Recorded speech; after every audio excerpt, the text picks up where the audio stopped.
the future, and I salute you for your persistency and your innovation of working on future centers and the Future Center Alliance and the work you are doing in Japan. So I'm very grateful to share at least 3 messages with you. And one of them is about the place for innovation. And I think this is sometimes called landscaping or architecture, but it is the context for the human capital. So that's why the place, or the bar, as you also refer to it, is extremely important. It shapes the vibration around the human capital. And it's also kind of assurance for the future. You don't go out in the field to cook, you go into the kitchen. And it's the same with innovation. We need to have the space for innovation. And we found out actually as a paradox that the most important space for innovation was in the kitchen, not in the boardroom. My second message is about the trend that you are interested in.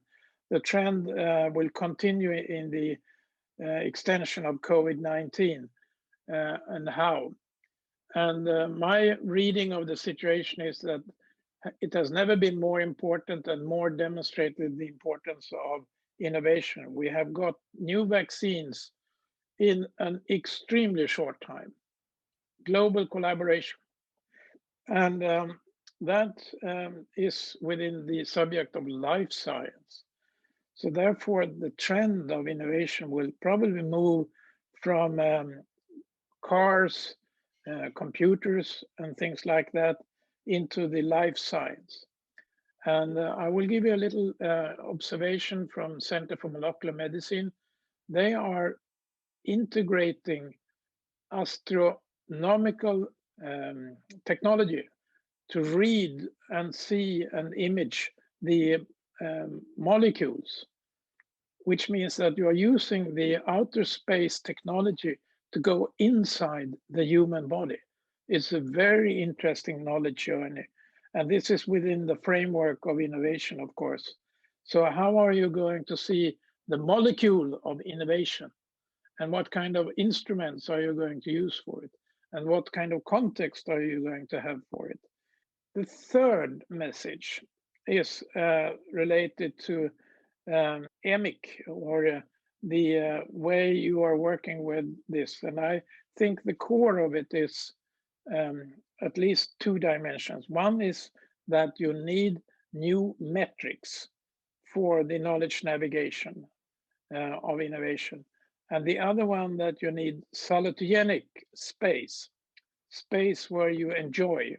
So therefore, I think one of the new spaces where we are going to see much more coming up is in the public transportation and public service.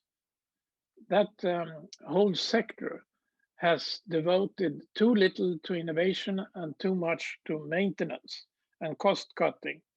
So therefore, we need to be very innovative to develop cultural capital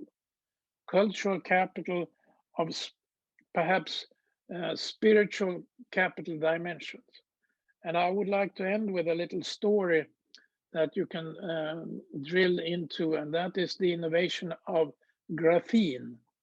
You know, graphene was awarded for its discovery in 2010, the Nobel Prize. And they did it on a happy Friday.